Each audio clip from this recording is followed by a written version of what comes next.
বাহাদুর live নিউজে আপনাকে স্বাগত। শুরুতেই সংবাদ শিরোনাম,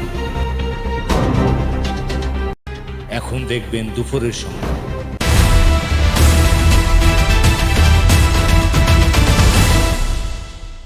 জনগণের প্রতিনিধিত্ব যারা করতে পারবে তারাই সরকারে যাবে, বললেন ফারুক। মধ্যে আগামী ত্রয়োদশ জাতীয় সংসদ নির্বাচনের জনগণের মনের মানুষগুলো তারা নির্বাচিত করবে। লাইনে দাঁড়িয়ে ভোট কেন্দ্রে প্রবেশ করে ভোট দিলেন সালাউদ্দিন আহমেদ। আমাকে বিশেষ কোনো সুযোগ দেয়া হোক, আলাদা গিয়ে ভোট কাস্টিং করব, সেটা আমরা চাই না। এটাই গণতন্ত্রের চর্চা। এদিকে ভোট প্রদান শেষে বাড্ডায় কথা বলছেন নাহিদ ইসলাম।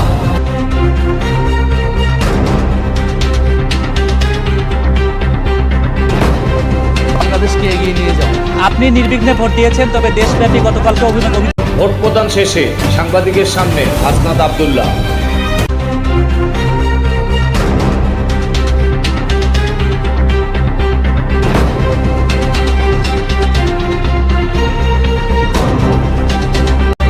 ভোট প্রদান শেষে দোয়া চাইলেন জামায়াতের আমির।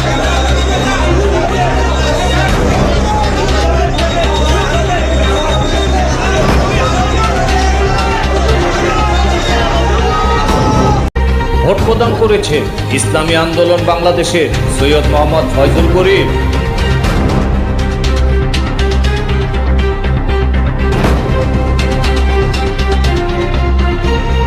এবং আমি প্রশাসনকে বলবো, বিস্তারিত জানবো প্রেস ব্রিফিং থেকে। জনগণের প্রতিনিধিত্ব যারা করতে পারবে তারাই সরকারে যাবে, বললেন ফারুক। মধ্যে আগামী ত্রয়োদশ জাতীয় সংসদ নির্বাচনের জনগণের মনের মানুষগুলো তারা নির্বাচিত করবে এবং আমি আশা করি এই মুহূর্তে থেকে ইনশাল্লাহ আশা করি সবাই সুষ্ঠুভাবে নির্বাচন দেবে এবং যারা রক্ত দিয়েছেন তাদের প্রতি শ্রদ্ধা জানিয়ে বা যোদ্ধাদের প্রতি শ্রদ্ধা জানিয়ে বিসমিল্লাহ শুরু করলাম। আসসালামু আলাইকুম। প্রশাসনের প্রতি কোনো বিশেষ আহ্বান রয়েছে কিনা? না, আমার কোনো আহ্বান নাই। এরা সুষ্ঠুভাবে নির্বাচন করবে, এই বিশ্বাস এই সরকারের প্রতি আমার আছে ইনশাল্লাহ। আপনারা এই নিয়ে কোনো চিন্তা করার কোনো প্রয়োজন নেই। দলের মানুষগুলো নির্বাচিত করবে, সে কারণে আমরা আশা করি সারা বাংলাদেশে আজকে একটি সুষ্ঠু নির্বাচন অনুষ্ঠিত হবে। সেই নির্বাচনের মাধ্যমে জনগণের প্রতিনিধিত্ব যারা করতে পারবে তারাই সরকার গঠন করবে। আমি আশাবাদ বাংলাদেশ জাতীয়তাবাদী দলের সংগ্রাম আন্দোলন জনগণের স্বার্থে যে সকল কাজ করেছেন এবং সামনে করবেন, যেটা প্রতিশ্রুতি দিয়েছেন, সেই মোতাবেক জনগণ আমাদেরকে নির্বাচিত করবে। ইনশাল্লাহ আমরা সরকার গঠন করব।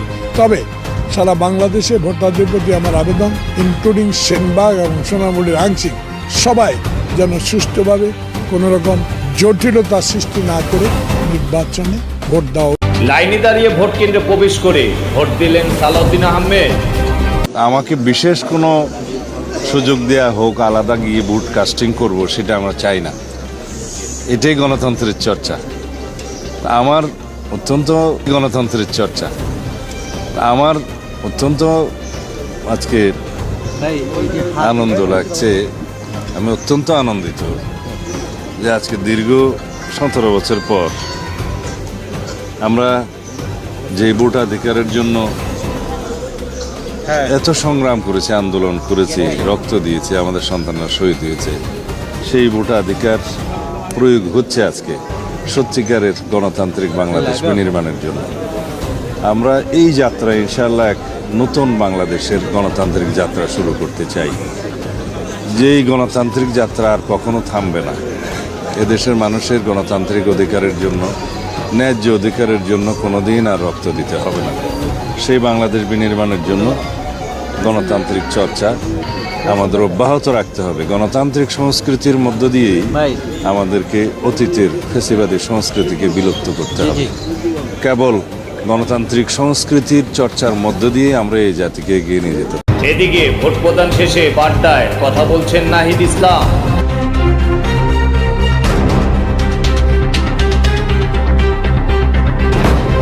বাংলাদেশকে এগিয়ে নিয়ে যাও।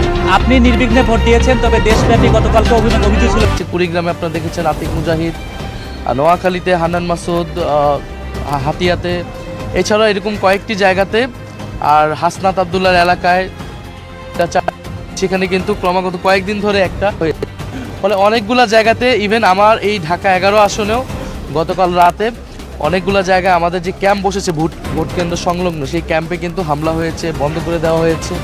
ফলে এই প্রতিকূলতাগুলো কিন্তু এসেছে। আমরা এই প্রতিকূলতাকে বেশি কাজ করছি না, আমরা ভোটে আসার জন্য আহ্বান করতেছি, কারণ আমরা চাই না এই ভোটের দিন কোনো ধরনের অনাকাঙ্ক্ষিত ঘটনা ঘটুক। আমরা চাই মানুষ ভোট কেন্দ্র নির্বিঘ্নে আসুক। যারা এগুলো করতেছে, আমরা মনে করি মানুষ ব্যালটে তাদের বিরুদ্ধে রায় দিবে, ব্যালটেই মানুষের জনরায় প্রতিফলিত হবে এবং প্রশাসনের প্রতি, সেনাবাহিনীর প্রতি, মিডিয়ার প্রতি আমাদের করজ থাকবে। আমাদের এত আন্দোলন, সংগ্রাম, আত্মত্যাগ সব কিছু ব্যর্থ হয়ে যাবে যদি ভোট সুষ্ঠু না হয়। তা আমরা আশা করব তারা নিরপেক্ষ আচরণ। ভোট প্রদান শেষে সাংবাদিকের সামনে হাসনাত আব্দুল্লাহ।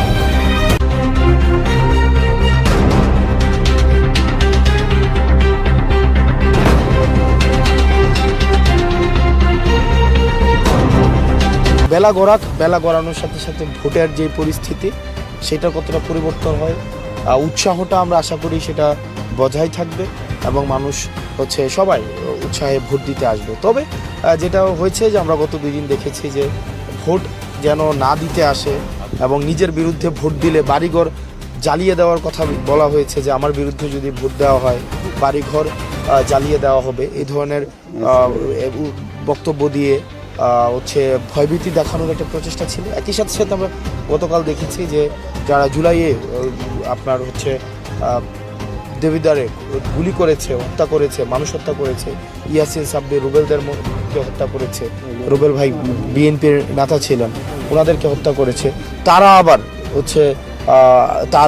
তারপর ঋণ খেলাপি যিনি আছেন তারা একসাথে ভোট যেন সুষ্ঠু না হয়, ভোট যেন ভোট প্রদান শেষে দোয়া চাইলেন জামায়াতের আমির।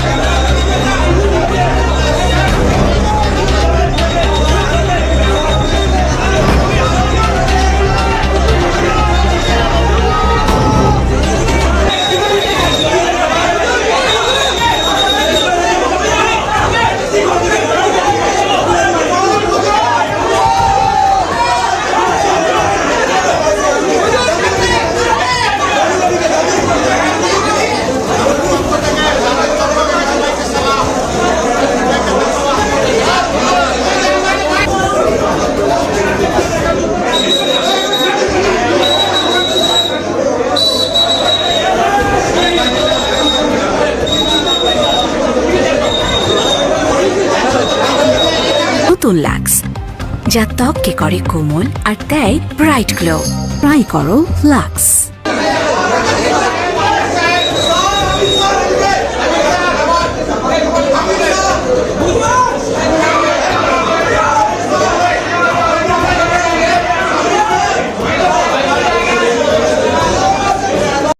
ভোট প্রদান করেছে ইসলামী আন্দোলন বাংলাদেশের সৈয়দ মোহাম্মদ ফয়জুল করিম।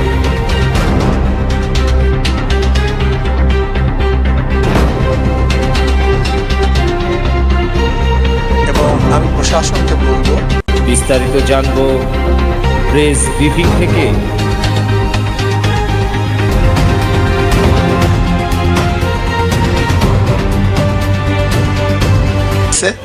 অবশ্যই কারচুপি হতে পারে, আমরা চাই ইনশাআল্লাহ সুন্দর পরিবেশন একটা ভোট হয়। মানে কারচুপি হওয়ার যে শঙ্কা প্রকাশ করছেন, কেন আপনি সেই ধরনের কি কোনো কিছু দেখতে পাচ্ছেন নাকি? বিগত দিনের যে নির্বাচন হয়েছে এই সংখ্যা মানুষের এখনো কাটেনি। বিগত দিনের সংখ্যা কাটাবার জন্য একটা সুন্দর নির্বাচনের দরকার।